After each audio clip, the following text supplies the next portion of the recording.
হয় চাওক আমাৰ যোৱা 16/6/2024 তাৰিখে আমাৰ ৱাৰ্ডৰ নিৰ্বাচিত 6জন সদস্যই সন্মানীয় পৌৰনেত্ৰীৰ বিৰুদ্ধে তেখেতৰ কাম কাজৰ যিটো কাম কৰাৰ ষ্টাইল বা যেনেকৈ ধৰণে কাম সকলোৰে সহযোগত যেনেকৈ কাম কৰিব লাগে তেনেকুৱা কিছুমান অসুবিধা কিছুমান থকাত বা তেওঁলোকৰ সকলোকে লগত লৈ কাম নকৰাৰ কিছুমান অভিযোগৰ ওপৰত ভিত্তি কৰি আৰু বহুতো তেওঁলোকৰ অভিযোগ আছে বুলি কৈছে। তেওঁলোকে অনাস্থা প্ৰস্তাৱ আনিছিলে আৰু সেই অনুসৰি আপুনি আইনমতে লিখা আছে পৌৰ আইনমতে যে কমপ্লেইন কৰাৰ পৰা অনাস্থা প্ৰস্তাৱৰ যিটো আনে তাৰ পৰা আপুনি 20 দিনৰ ভিতৰত আপোনালোকে মিটিং কল কৰিব লাগে। আৰু সেই অনুসৰি কালি পৌৰনেত্ৰী মহোদয়াই লিখিত ৰূপত সকলো ৱাৰ্ড সদস্যই জনাইছিলে যে আজি 4/7/2024 তাৰিখে দিনৰ 11টা বজাত এখন মিটিং কল কৰিছিলে। আৰু সেই অনুসৰি 11টা বজাত সকলোখিনি ৱাৰ্ড সদস্য ইয়াত উপস্থিত হ'ল। কিন্তু আৰু সেই অনুসৰি আমাৰ সভাত সকলো ৱাৰ্ড সদস্যই 11জন টোটেল আমাৰ শিৱসাগৰ পৌৰসভাত 14জন ৱাৰ্ড সদস্য আছে। তাৰ ভিতৰত এগৰাকী ইতিমধ্যে এক্সপায়াৰ কৰিছে 10 নম্বৰ ৱাৰ্ডত। বাকী আপোনালোকৰ 11জন ৱাৰ্ড সদস্যই তেখেতৰ ওপৰত অনাস্থা প্ৰস্তাৱ যিটো আনিছিলে তাত সকলোৱে সন্মতি প্ৰকাশ কৰিছে আৰু ফলত আজি অনাস্থা প্ৰস্তাৱৰ যিটো প্ৰস্তাৱ আনি গৃহীত হৈছে। আৰু এই অনাগত দিনত মানে যেতিয়ালৈকে নতুন সভাপতি আকৌ নিৰ্বাচিত নকৰালৈকে ভাৰপ্ৰাপ্ত সভাপতি হিচাপে উপসভাপতি হিচাপে মোক দায়িত্ব অৰ্পণ কৰিছে।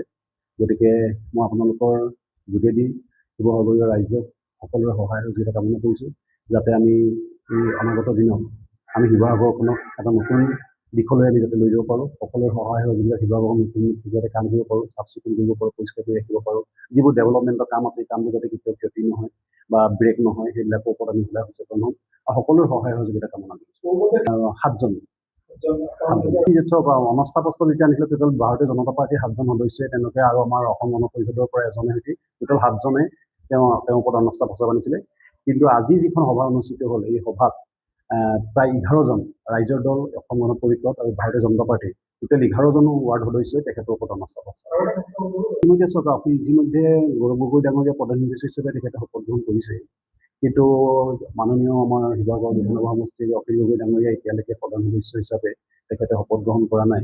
সেইকাৰণে তেখেতক আমি অফিচিয়েলি জনাব পৰা নাই। যিহেতু শপত গ্ৰহণ কৰিলেহে তেখেতৰ প্ৰধান সদস্য হয়।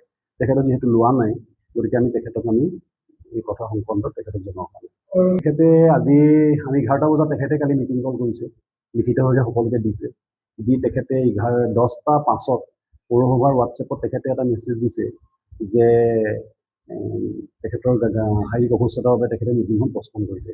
যিহেতু পৌৰ আইনৰ ছেকশ্যন আপোনাৰ আছিলে 43(2) মতে যদি চেয়াৰমেন নাথাকে তেতিয়াহ'লে ভাইচ চেয়াৰমেনে এখন মিটিং প্ৰিজাইড কৰিব পাৰে।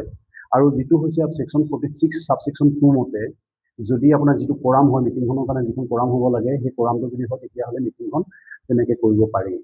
গতিকে সেই অনুসৰি তেখেতে সেইকাৰণে তেখেত অনুপস্থিত।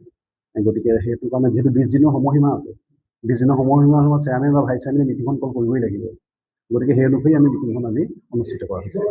আৰু আমি 7 মাহ আছে, 7-8 মাহ আছে।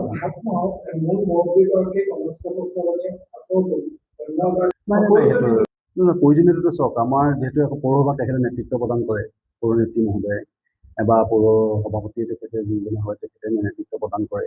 গতিকে তেখেতে যদি কামটো ভালকৈ নকৰে, সকলোকে লগত লৈ কাম নকৰে বা যি ধৰণে ৱাৰ্ডবিলাকত যেনেধৰণে কাম হ'ব লাগে যেনেধৰণে কাম নহয় বুলি তেওঁলোকে যিটো অভিযোগ আনিছে, গতিকে সেই কথাবোৰৰ ওপৰত ভিত্তি কৰি এই তেখেতৰ সভানেত্ৰী চেঞ্জ হোৱা, সভাপতি চেঞ্জ হোৱা কথাটোৱে কিবা উন্নয়নৰ কিবা বাধাগ্ৰস্ত কৰিব বুলি কেতিয়াও ভবা নহয়।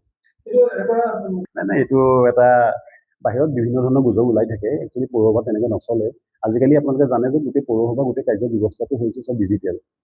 আৰু কথা কি 16 ফাইনেন্সৰ পইচা কিমান আহিব, কেতিয়া আহিব সেইটো এতিয়ালৈকে কোনো নিৰ্ধাৰিত হোৱা নাই।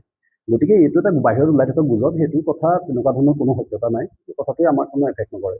কিন্তু ব্যক্তিগত মন্তব্য সেইটোত মইতো ক'ব নোৱাৰিম যে তেখেতে কি মন্তব্য দিয়ে, কিন্তু সেই কথাটোৰ কোনো মই ভিত্তি আছে বুলি মই নাভাবোঁ।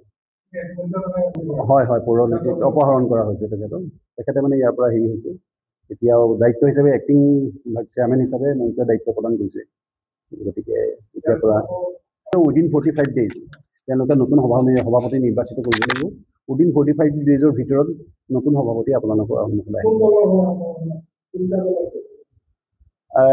মই সেই সংক্ৰান্তত আমাৰ ৱাৰ্ড সদস্যসকলে ইতিমধ্যে সিদ্ধান্ত ল'ব, তেওঁলোকে আপোনালোকক জনাব, তেতিয়া খুব সোনকালে গম পাব।